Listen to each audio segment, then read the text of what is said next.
Halo, selamat pagi. Assalamualaikum seluruh pembaca tipspajak.com dan pemirsa Tips Baca Media yang budiman. Jumpa lagi bersama saya Bang Jaja.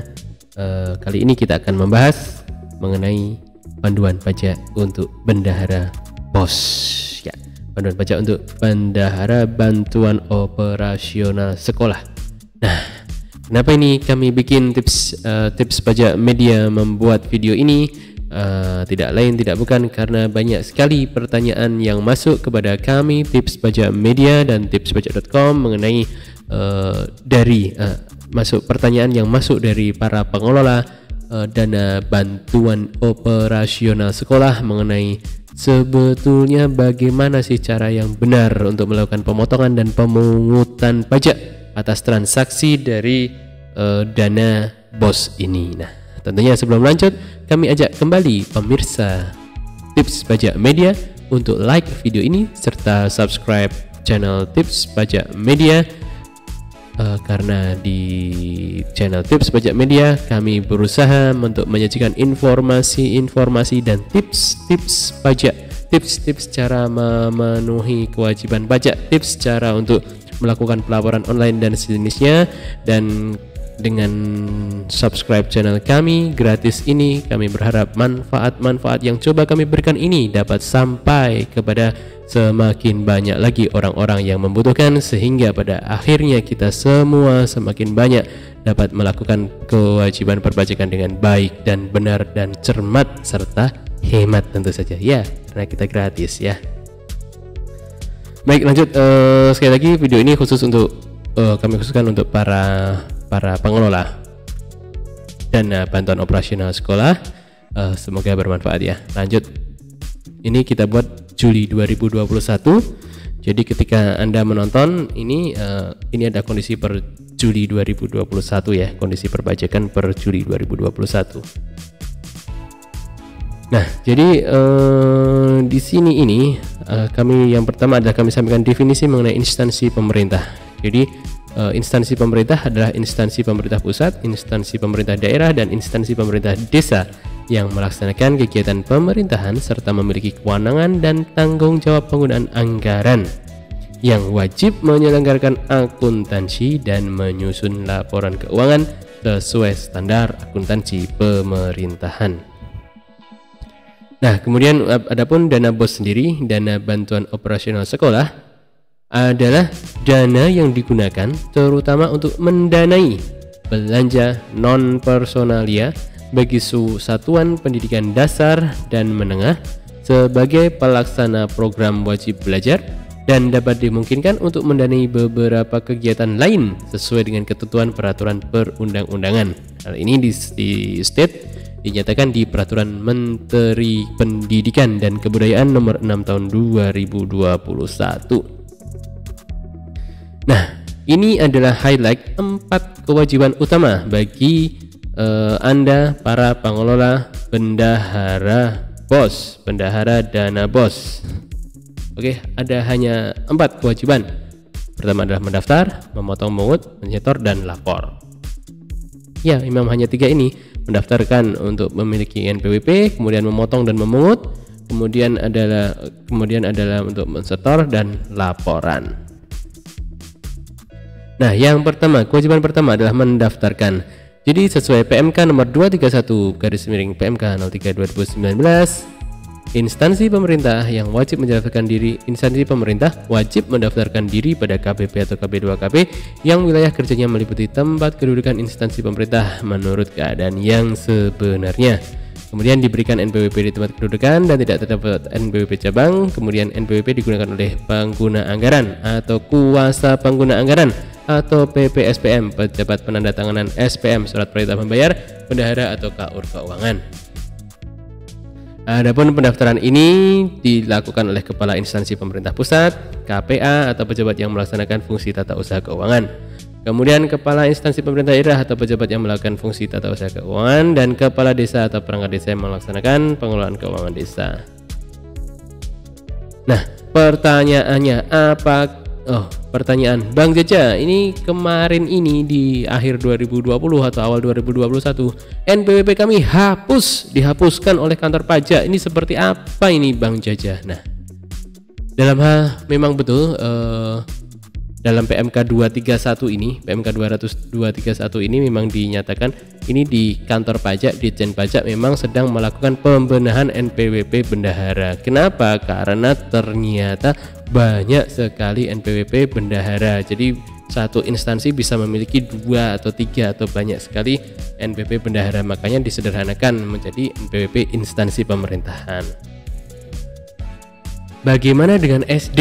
Nah, untuk perlakuan SD ini adalah tergantung dari kebijakan dinas masing, tergantung dari kebijakan Pemkab atau Pemkot masing-masing. Ada Pemkab atau Pemkot yang SD itu berdiri sendiri, memiliki DPA sendiri, daftar pelaksanaan anggaran.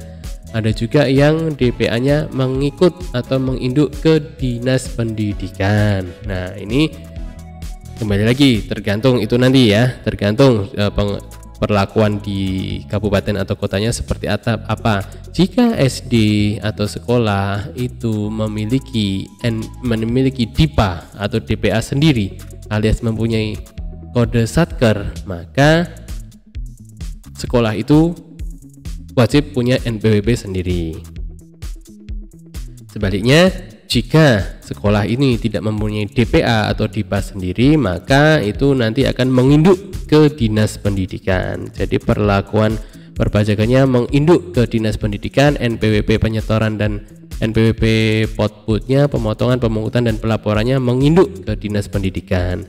Ini nanti ditunggu aja, mungkin beberapa bulan ini nanti Ditjen Pajak akan mengeluarkan aturan baru sepertinya mengenai ini, yang mengenai case untuk yang sekolah ini, untuk yang sekolah ada di bawah Dinas Pendidikan yang tidak mempunyai DIPA sendiri-sendiri. Ini kan dinas tuh menghandle banyak sekali kan nanti. Nah, dimungkinkan ini akan ada aturan nanti mengenai apa istilahnya ya, mungkin subunit organisasi ya, semacam seperti itu ya.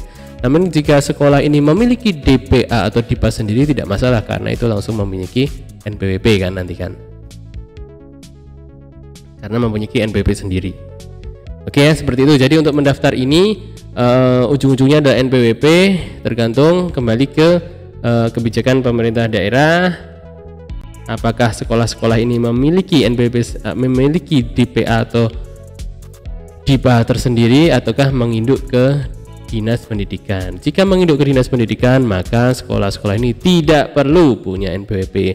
Namun jika memiliki kode Satker sendiri-sendiri, maka sekolah ini bisa memiliki NPWP sendiri. Ya, NPWP diterbitkan kepada instansi yang memiliki DIPA, DPA dan kode Satker.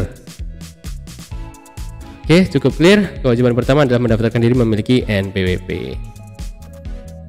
Baik, rekan-rekan pengelola dana BOS yang kami banggakan, berikutnya kita masuk ke bab mengenai kewajiban pemotongan dan pemungutan. Kewajiban pemotongan dan pemungutan pajak. Jadi instansi pemerintahan ini wajib memungut atau memotong atas setiap pembayaran yang merupakan objek potput. Antara lain ada PPh pasal 4 ayat 2, ada PPh pasal 21, ada PPh pasal 22, ada PPh pasal 23 dan PPN. Nah, atas pemotongan dan pemungutan ini, instansi pemerintah ini harus membuat bukti pemotongan dan pemungutan berupa bukti penerimaan negara, ini cetakan dari pembayaran MPN ya, kemudian bukti pemotongan pemungutan, kemudian dokumen tertentu yang dipersamakan dengan bukti potong PPh. Nah, kewajiban potput ini ada banyak. Oke, kita akan bahas satu-satu per jenis pajak ya. Nah, ini yang pertama adalah potput pemotongan dan pemungutan PPh pasal 4 ayat 2. Bendahara instansi pemerintah wajib memotong PPh pasal 4 ayat 2 atas transaksi 1. Sewa tanah atau bangunan, 2. Pengalihan hak atas tanah atau bangunan, 3. Usaha jasa konstruksi, 4. Hadiah undian, serta 5. Pembelian barang atau penggunaan jasa dari wajib pajak yang memiliki peredaran bruto tertentu. Mungkin di sini rekan-rekan akan bertanya, loh Bang Jaja, ini kenapa pembelian barang masuk PPh pasal 4 ayat 2? Pembelian barang itu kan bukannya biasa, bukannya PPh pasal 22. Nah, seperti itu. Nah, pertanyaan yang bagus. Jadi memang pembelian itu oleh wajib pungut memang terutang di PPh pasal 4 pasal 22 ya. Terutang kita pemungut harus memungut PPh pasal 22 dengan tarif 1,5%. Namun jika rekanan kita, toko yang kita beli barangnya itu merupakan objek pajak UMKM, objek pajak yang omsetnya di bawah 4,8 M, dan mereka mempunyai surat keterangan sebagai wajib pajak PP 23, maka kita sebagai pemungut harus memungutnya sesuai 0,5% itu ya. Sekali lagi, jika toko yang kita beli barangnya, jika rekanan kita bisa menunjukkan surat keterangan sebagai wajib pajak PP 23, maka kita memungutnya adalah 0,5%, bukan 1,5% lagi, dan itu jenis pajaknya adalah PPh pasal 4 ayat 2 ya. Clear? Oke, clear. Nah ini, namun bendahara instansi pemerintah termasuk bendahara dana bos tidak memotong PPh pasal 4 ayat 2 atas transaksi pembayaran atau pengakuan utang persewaan kepada penyedia jasa pelayanan penginapan beserta akomodasinya. Ini bahasa sederhananya adalah hotel. Nah, bahasa sederhananya adalah bayar hotel, itu tidak motong PPh 4 ayat 2. Lalu sebagian atas pembayaran atas pengalihan tanah dan bangunan. Jadi jika instansi atau pemerintah membeli tanah namun yang dibeli penghasilannya kurang dari 60 juta setahun, maka tidak dipungut, tidak dipotong. Kemudian jika orang pribadi atau badan melakukan pengalihan harta berupa bangunan dalam rangka melakukan perjanjian BGS, bangun seguna serah, atau BSG, bangun serah guna, atau pemanfaatan BMN, itu tidak kita potong. Lalu orang pribadi atau badan yang tidak termasuk subjek pajak yang mengalihkan harta berupa tanah dan atau bangunan, tidak kita potong. Oke, yang pertama ya, ini kan ada 5 jenis nih, ada 5 jenis instansi transaksi yang dipotong, kita motong PPh pasal 4 ayat 2. Yang pertama sewa tanah dan bangunan. Oke. Untuk sewa tanah dan bangunan tarifnya adalah 10% dari jumlah bruto. Jadi jika sekolah kita karena keadaan tertentu harus menyewa gedung atau ruang rapat atau apapun, maka kita dalam menyewa itu harus memotong pajaknya 10% ya. Namun atas sewa hotel, sewa pelayanan penginapan dan akomodasi, kita tidak memotongnya. Kemudian jika ini adalah objek PPh 4 ayat 2 berikutnya adalah pengalihan hak atas tanah dan atau bangunan. Ini nggak mungkin sih ya, dana bos nggak boleh untuk beli tanah dan bangunan. Tapi nggak apa-apa untuk pengetahuan, jika kita beli tanah dan bangunan menggunakan uang negara maka memotong 2,5% ya. Tapi ini nggak akan kepakai karena kita nggak boleh pakai dana pos, tidak boleh membeli tanah bangunan. Berikutnya ada objek berikutnya yaitu PPh pasal 4 ayat 2 atas jasa konstruksi. Nah, jika dana bos kita pakai untuk membangun atau merenovasi gedung sekolah, maka ini sering sekali untuk rekan-rekan pengelola dana bos, ini adalah yang harus Anda potong ya. 1. Jadi untuk jasa konstruksi itu ada 2 jenis ya. Yang pertama adalah pelaksana konstruksi, yang kedua adalah konsultannya atau pengawasnya atau perencananya. Yang untuk pelaksana konstruksi tarifnya adalah jika memiliki kualifikasi usaha maka tarifnya jika memiliki kualifikasi usaha kecil maka tarifnya adalah 2%. Jika klasifikasi usahanya menengah atau besar maka kita memotong 3%, dan jika tidak memiliki kualifikasi usaha maka tarifnya adalah 4%. Bang Jaja, bagaimana cara untuk mengetahui berapa kualifikasi yang mana? Tanya aja ke rekanannya.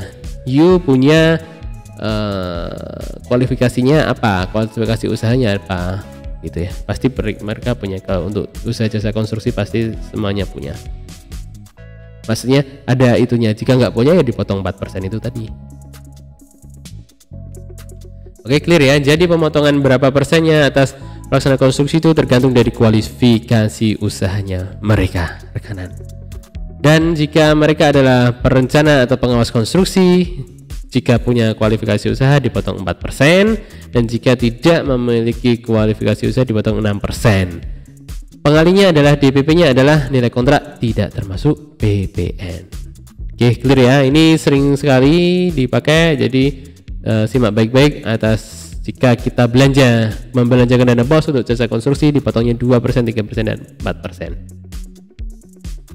Berikutnya ini jika kita sekolah ada inisiatif ya, ada terobosan antara mengadakan hadiah undian ya kan, hadiah undian.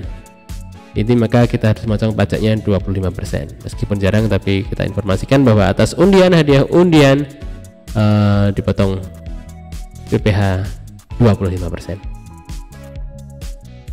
Nah, ini yang tadi sempat kita bahas. Jadi jika kita belanja barang di toko yang memiliki surat keterangan PP23 ini, maka kita memotong tarif 0,5%.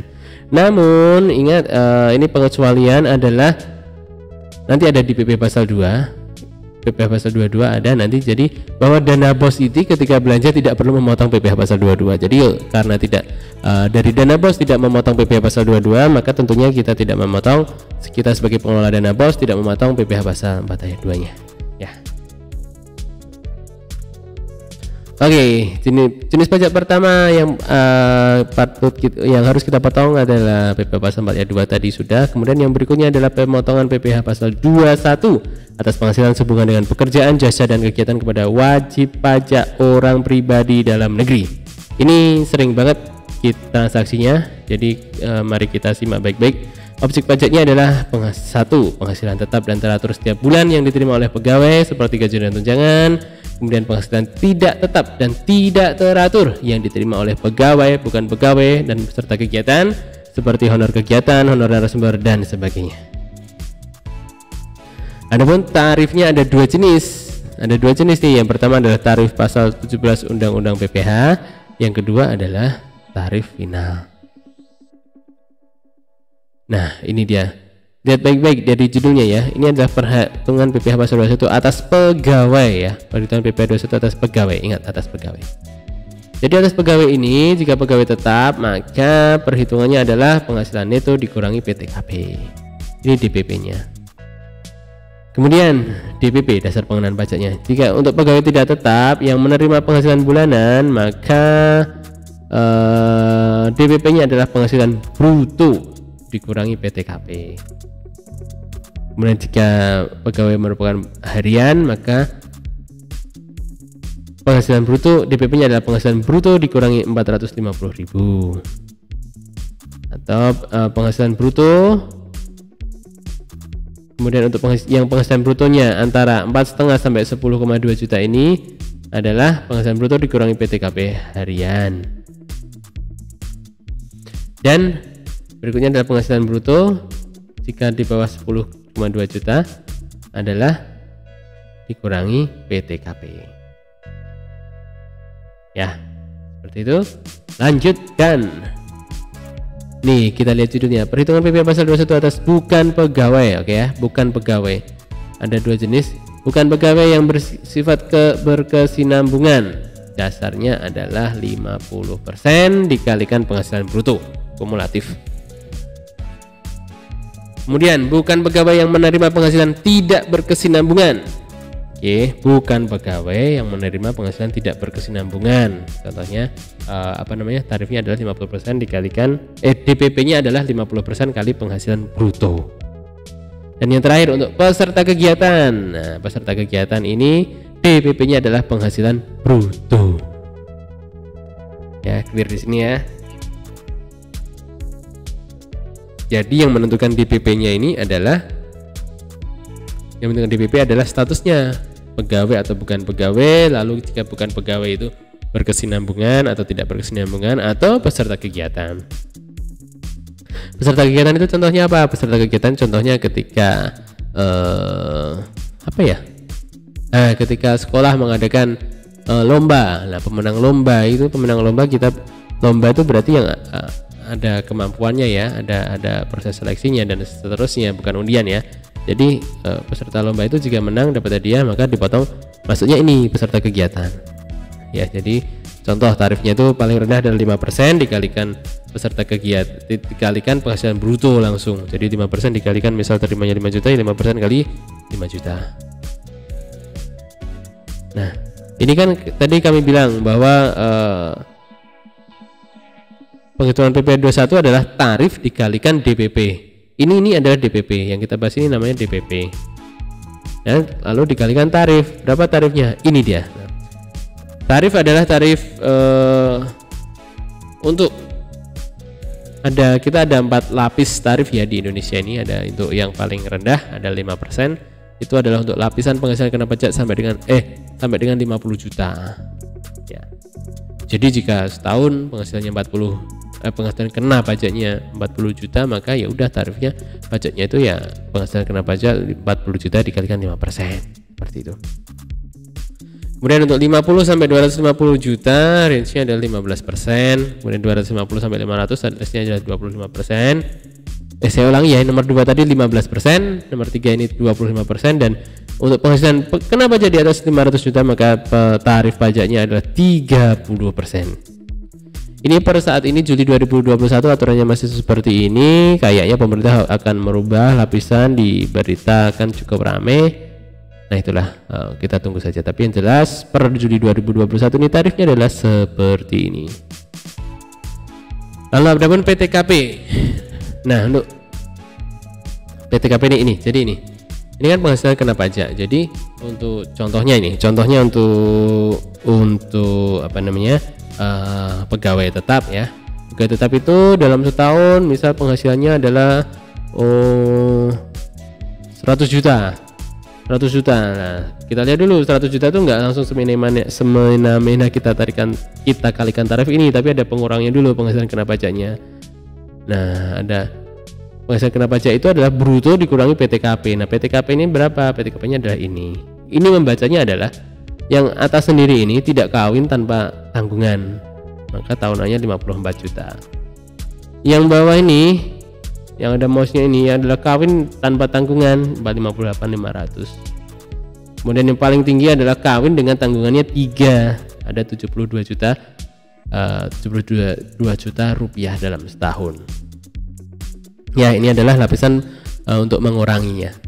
Jadi gampangannya adalah kita kalau nggak mau ngapalin langsung aja, jika untuk single itu 54 juta, kemudian untuk setiap jiwanya dan kawinnya itu ditambah lagi 4.500.000. Contoh ini single 40 juta, tapi single dia punya tanggungan keluarga, jadi langsung aja 54 juta ditambah 4.500.000 begitu ya. Yuk. Nah ini ada, jadi PPh 21 itu ada banyak jenisnya ya. Salah satu itu tadi kan atas penghasilan tidak tetap, pegawai yang berpenghasilan tetap dan tidak tetap, kemudian bukan pegawai yang berkesinambungan dan tidak berkesinambungan. Nah ini ada jenis PPh final adalah tarif PPh final penghasilan atas honorarium yang bersumber dari APBN dan APBD. Ini termasuk jelas dana bos masuk di sini. Jadi dalam hal dana bos, kita pengelola dana bos membayar honorarium kepada PNS, kita lihat golongannya berapa ya, dan jika di pos berarti ini langsung aja misal Anda pengelola dana bos mengeluarkan honorarium apa itu untuk misal pengawas ujian atau apapun, menggunakan honor, maka akan dilihat golongannya berapa. Jika PNS-nya itu golongan 2 maka dipotong ya, Anda tetap memotong dengan tarif 0% karena bersifat final. Kemudian jika golongan 3 Anda memotong dengan tarif 5%, dan jika golongan 4 Anda memotong dengan tarif 15%. Jadi kalau sampai ada yang komplain Loh, Mas Bendara, kenapa nih saya dipotong ini? Nah, ya tunjukkan kan mengaturnya seperti itu untuk honorarium PNS bersumber dari APBN dan APBD tarifnya adalah seperti ini. Untuk golongan 1 dan 2 dipotong 0%, untuk golongan 3 dipotong 5% dan untuk golongan 4 dipotong 15%.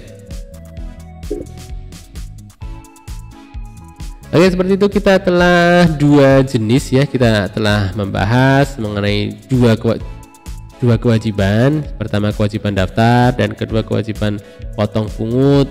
Kewajiban potong pungut itu ada beberapa, ada PPh untuk pasal 4 ayat 2 dan PPh pasal 21. Ini sudah selesai ya PPh pasal 21 dan kita lanjut ke PPh pasal 22. Jadi pada prinsipnya instansi pemerintah itu memungut PPh pasal 22 atas pembelian kepada wajib pajak rekanan. Namun khusus spesial untuk dana bos ini tidak. Jadi bendahara dana bos tidak memungut PPh pasal 22 atas pembelian kepada wajib pajak rekanan penjual barang. Seperti itu ya, jadi tidak. Jadi gini, pada prinsipnya atas semua pembelian barang wajib dipungut PPh pasal 22. Semua bendahara instansi pemerintah wajib memungut PPh pasal 22 atas pembelian barang, kecuali yang tidak. Nah, prinsipnya seperti itu. Semuanya wajib kecuali yang tidak. Apa aja yang tidak dipungut PPh pasal 22? Yang pertama adalah pembayaran yang jumlahnya paling banyak 2 juta, tidak termasuk PPN dan bukan merupakan pembayaran yang dipecah-pecah. Ya. Yang kedua, pembelian yang pembayarannya dengan kartu kredit pemerintah. Ketiga, pembelian BBM, bahan bakar gas, pelumas, benda pos serta pemakaian air dan listrik. Dan yang keempat ini adalah untuk pembelian barang dengan dana bos. Ya, jadi spesial untuk Anda pengelola dana bos ketika Anda belanja ke rekanan, belanja barang meskipun jumlahnya di atas 2 juta rupiah itu tetap Anda tetap tidak memungut PPh pasal 22. Berikutnya untuk pembelian gabah dan beras tidak dipungut. Pembelian barang jasa dengan peredaran bruto tertentu yang sudah kita bahas tadi, dia masuk ke pertama. Kemudian pembelian barang dari WP dengan SKB Potput itu tidak dipungut. Dan spesial khususan untuk Anda para pengelola dana bos, Anda memang tidak perlu memungut ini. Ini pengetahuan aja, tarifnya jika instansi pemerintah adalah 1,5% dikalikan harga pembelian, tidak termasuk PPN. Nah, berikutnya kewajiban jenis pajak yang keempat setelah 4 ayat 2, 21, 22. Sekarang adalah pemotongan PPh pasal 23. Bendahara dana bos wajib memotong PPh pasal 23 atas penghasilan yang dibayarkan kepada wajib pajak berupa 1. Bunga termasuk premium diskonto dan imbalan karena jaminan pengembalian utang. 2. Royalti. 3. Hadiah, penghargaan, bonus dan sejenisnya selain yang telah dipotong PPh pasal 21. Kemudian 4 adalah sewa dan penghasilan lain sehubungan dengan penggunaan harta kecuali sewa atas penghasilan lain sehubungan dengan penggunaan harta yang telah dikenai PPh pasal 4 ayat 2. Kemudian imbalan sehubungan dengan jasa yang pembayarannya dibebankan pada APBN, APBD atau APBDes selain jasa yang telah dipotong PPh pasal 21. Jadi bahasa sederhananya adalah jika kita membayar atas jasa atau sewa atau jasa itu masuknya PPh pasal 23 ya.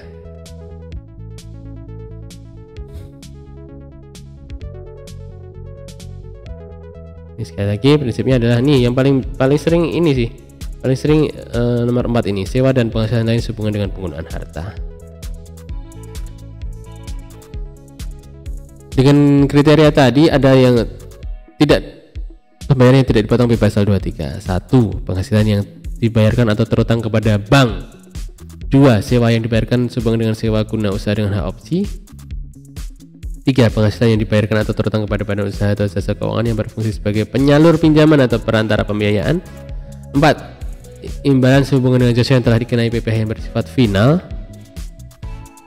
5. Imbalan sehubungan dengan jasa pengangkutan atau ekspedisi yang telah diatur dalam pasal 15 UU PPh. 6. Imbalan sehubungan dengan jasa atau dengan jasa yang telah dipotong PPh sebagaimana maksud pasal 21 dan pembayaran jasa dari WP yang punya SKB Potput. Nah, berapa tarifnya? Jadi atas sewa dan jasa yang telah kami sampaikan tadi, atas sewa dan jasa itu tarifnya 2%. Jadi jika Anda memanggil tukang reparasi untuk memperbaiki jaringan laptop, jaringan sekolah. Taruhlah Anda membayarnya 2 juta rupiah, maka Anda harus memotongnya 2%. 2% kali 2 juta berapa itu? 40.000 rupiah. Jika rekanan Anda tidak ber-NPWP, maka tarifnya 2 kali lipat atau 100% lebih tinggi atau 4% jika penghasilan atas sewa dan jasa. Lalu atas bunga royalti dan hadiah dipotong 15%. Ini jarang ya. Jadi sekali lagi ini yang cukup sering, sangat sering dilakukan oleh Bendahara BOS, ya ini adalah penghasilan atas pengeluaran sehubungan dengan sewa dan jasa ya, sewa komputer, sewa laptop, sewa proyektor 2%. Reparasi air, reparasi listrik, reparasi inventaris, AC dan seterusnya itu juga dipotong jasa 2%. Clear ya, jelas ya. Oke, lanjut. Nah, setelah 4 jenis tadi, PPh pasal 4 ayat 2, PPh pasal 21, 22, 23, ada satu kewajiban jenis pajak lagi, yakni kewajiban memungut PPN atas belanja. Jadi seperti ini. Pada dasarnya, bendahara instansi pemerintah termasuk Bendahara BOS wajib memungut PPN atas pembelian barang atau pembayaran jasa. Instansi pemerintah ditunjuk sebagai pemungut PPN yang terutang atas penyerahan barang kena pajak dan atau JKP oleh PKP rekanan kepada instansi pemerintah. Jadi gini, nih instansi pemerintah termasuk Bendahara BOS ditunjuk sebagai pemungut PPN ya. Jadi anda kita semua pengelola dana BOS ini wajib memungut PPN atas penyerahan oleh PKP kepada instansi pemerintah. Instansi pemerintah wajib memungut, memotong, melaporkan PPN dan PPN yang terutang. Ada pertanyaan klasik seperti ini, Bang Jaja, tips pajak media. Bagaimana jika kita belanjanya di orang atau di toko yang bukan PKP? Kan di situ dinyatakan tuh Bang Jaja, penyerahan barang kena pajak oleh PKP kepada instansi pemerintah. Bagaimana Bang Jaja jika sekolah kami belinya di yang bukan PKP? Seperti itu. Jawabannya adalah tetap mungut kalau menurut kami. Jadi idealnya adalah kita belanja di wajib kita sebagai rekanan dipungut ditunjuk sebagai pemungut PPN. Untuk bisa mengeluarkan PPN harus punya faktur. Nah, seperti itu. Jadi kita idealnya belanjanya di orang yang ber-PKP. Kita belanja di orang pribadi atau badan yang sudah PKP atau pengusaha kena pajak yang mereka bisa mengeluarkan faktur sehingga SPJ kita lengkap. Seperti itu. Ya, seperti itu. Jadi dalam hal itu ada case khusus memang jika di daerah nggak ada yang PKP ya udah mau gimana lagi, tapi jika selama di daerah di sekitar Anda masih ada wajib pajak yang PKP, gunakan PKP itu. Oke, lanjut. Tarif PPN adalah 10% dari DPP. Bagaimana contoh perhitungannya? Contoh perhitungannya nanti kami kasih contohnya ya. Nah, ini adalah jenis belanja yang tidak dipungut PPN. Baik dulu. Pada prinsipnya seluruh pembelian dipungut PPN kecuali satu yang jumlahnya paling banyak 2 juta tidak termasuk PPN dan bukan merupakan pembayaran yang dipecah-pecah. Ini mirip dengan yang tadi. PPh pasal 22 ini jumlahnya paling banyak 2 juta tidak dipungut PPh pasal 22. Kemudian pembayaran dengan kartu kredit pemerintah, kemudian untuk pengadaan tanah, kemudian penyerahan BBM Pertamina, penyerahan jasa telekomunikasi oleh Telkom atau perusahaan komunikasi, kemudian atas jasa angkutan udara yang diserahkan perusahaan penerbangan dan mendapat, kemudian atas barang dan jasa yang mendapat fasilitas PPN tidak dipungut atau dibebaskan, maka itu tidak dipungut PPN. Kalau untuk bendahara dana BOS mungkin hampir semuanya kena PPN. Apalagi jika pembeliannya di atas 2 juta rupiah dan tidak termasuk dipecah-pecah. Bang Jaja, boleh tidak sih sebetulnya memecah-pecah? Udah ini aturannya nggak boleh, ya jangan dipecah-pecah lah, seperti itu. Kembali lagi ke prinsip bahwa dana dalam APBN, dalam APBD itu di situ sudah include pajak loh. Jadi udah adalah hak negara untuk kembali ke negara lagi, seperti itu. Udahlah, kita ikuti aja. Pengusaha kena pajak, rekanan bendahara wajib membuat faktur pajak. Nah ini, atas penyerahan barang jasa kepada instansi pemerintah termasuk Bendahara BOS, Rekanan bendahara wajib membuat faktur pajak. Begitu pula sebaliknya, bendahara wajib belanja di rekanan yang merupakan PKP ya. Lalu kode transaksi pada nomor seri faktur ada 02. Ini rekanan yang perlu tahu ya. Kodenya adalah 02. Kemudian bendahara wajib membuat bukti potong dan bukti pungut. Dalam melakukan pemotongan dan pemungutan, instansi termasuk bendahara BOS harus membuat bukti pemotongan dan pemungutan PPh. Bukti potong pungut dapat berupa bukti penerimaan negara yang di dalamnya ada NTPN, kemudian ada bukti potong, kemudian ada dokumen tertentu yang didudukan dipersamakan dengan bukti pemotbut. Selesai dua kewajiban. Kewajiban pertama adalah kewajiban daftar dan kewajiban kedua adalah potong pungut. Panjang banget ya potong pungut. Ya memang panjang sekali untuk kewajiban potong pungut karena potong pungut ada 5 jenis pajak. Sekali lagi ada PPh pasal 4E2, PPh pasal 21, 22, 23 dan terakhir ada pemungutan PPN. Ada 5 jenis pajak ya. Dan berikutnya adalah setelah kita mendaftar, setelah kita memotong dan memungut, maka berikutnya adalah kita setorkan ke kas negara itu pajak yang telah dipotong dan dipungut.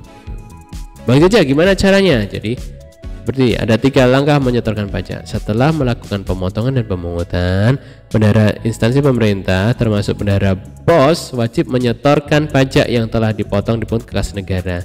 Ada 3 langkah teman-teman.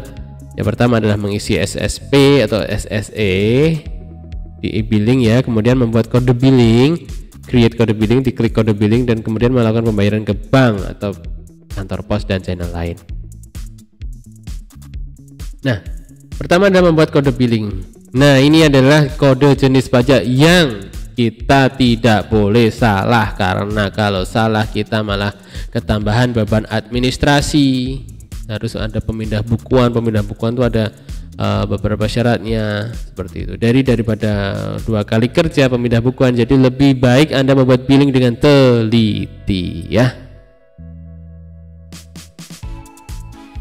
Ini kami sampaikan yang sering-sering ya, yang sering digunakan oleh bendahara BOS. PPh pasal 21 adalah seperti 411, 121, 100 non final. Kemudian untuk honorarium tadi kan dibahas tuh, ada yang final honorarium, ada yang honorarium atas bersumber dari APBN APBD, itu adalah 411, 121, 402 ya.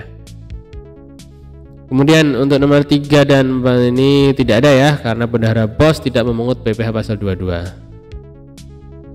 Kemudian untuk PPh pasal 23 atas sewa 411, 124, 100.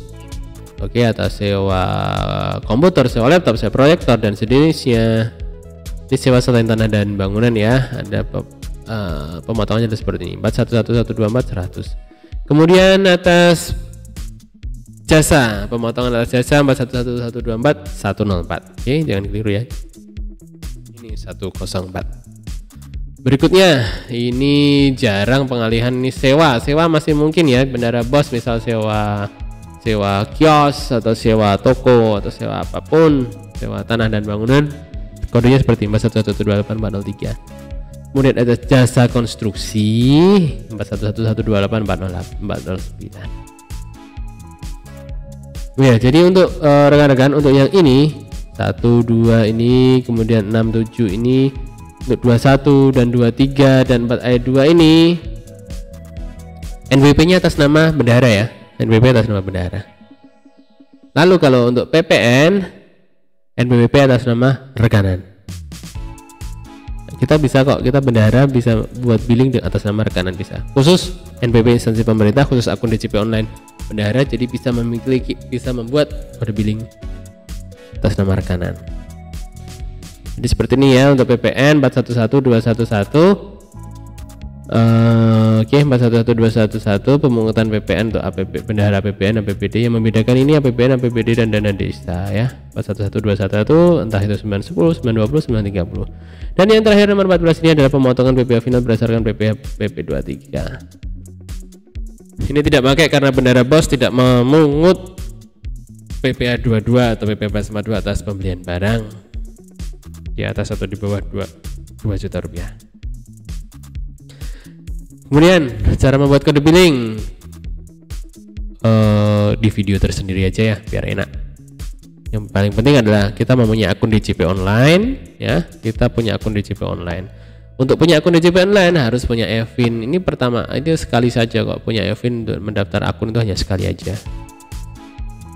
Kemudian cara melakukan pembayaran dari kode billing. Jadi ending dari membuat kode billing ini adalah nanti keluar kode billing ya, keluar ID billing. Nah, dari ID billing ini lakukan pembayaran ke teller atau ke teller bank atau kantor pos, dan sekarang juga bisa ini dilakukan di e-commerce seperti Bukalapak, Tokopedia dan lain-lainnya. Nah, jangka waktu pelaporan pajak ini setelah ini seharusnya. Nah, ini kewajiban yang keempat. Ingat ya, pertama adalah daftar, kedua potong pungut, ketiga bayar, dan keempat adalah pelaporan ya. Pelaporan dan atas pemotongan dan atau pemungutan serta penyetoran pajak dilakukan dengan menggunakan SPT Masa PPh 21 dan SPT Masa Unifikasi bagi instansi pemerintah. Unifikasi itu apa? SPT Masa yang di situ sederhana, udah include langsung SPT Masa yang isinya PPh Pasal 4 ayat 2, PPh Pasal 22 dan PPh Pasal 23. Itu namanya SPT Masa Unifikasi bagi instansi pemerintah.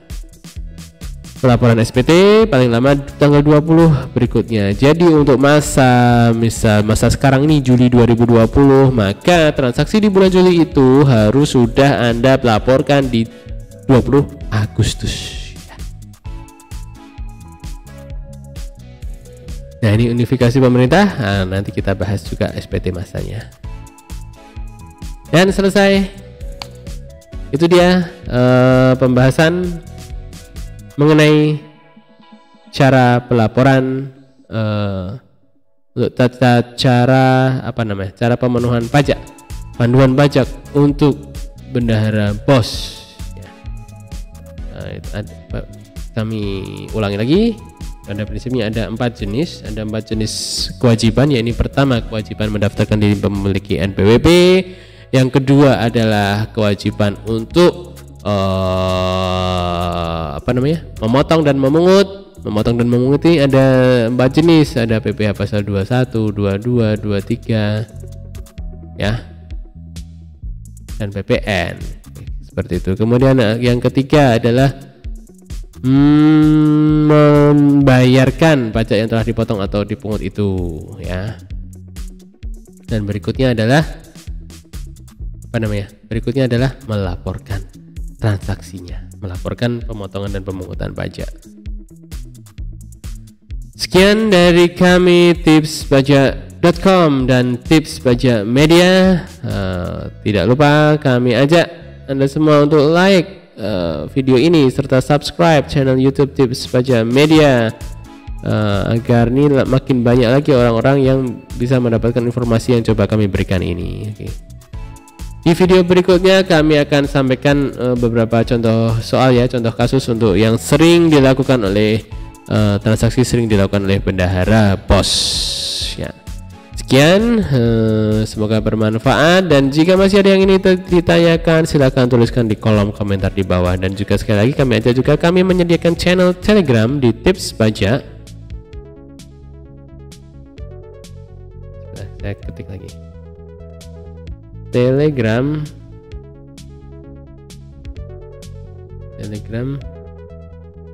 cari aja Tips Pajak. Ada Telegram di Tips Pajak, silahkan bergabung. Dari situ Anda bisa melakukan komunikasi dua arah antara Anda dan kami sebagai pengasuh dari tipspajak.com dan Tips Pajak Media. Silahkan diteruskan di situ. Di situ juga akan ada banyak update terkini, jadi mengenai aturan perpajakan, mengenai cara-cara, dan akan selalu kami update ya untuk cara-cara untuk melakukan kewajiban perpajakan dengan nyaman dan benar dan hemat ini. Seperti itu ya, semoga bermanfaat. Salam sukses dari tipspajak.com dan Tips Pajak Media. Selamat pagi. Sampai jumpa. Wassalamualaikum warahmatullahi wabarakatuh.